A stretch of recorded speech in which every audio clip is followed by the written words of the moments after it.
Good or well, what's the difference? Good is an adjective and well is an adverb.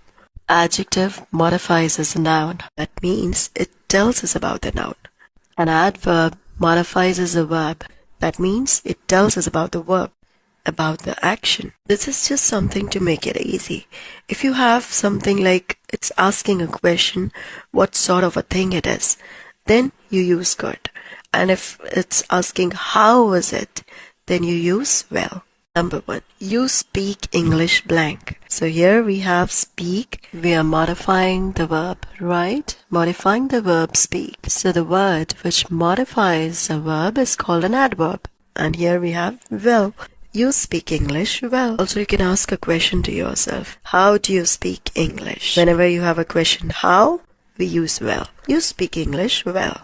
Number 2, your English is blank. Here we have the subject, which is followed by the verb to be. Whenever you have verb to be like is, am, are, or look, or feel, or appear, like these kind of verbs, they're always followed by an adjective. So the word that modifies a noun is called an adjective.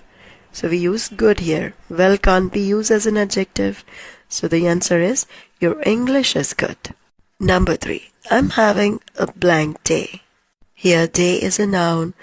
So the word which modifies as a noun is an adjective.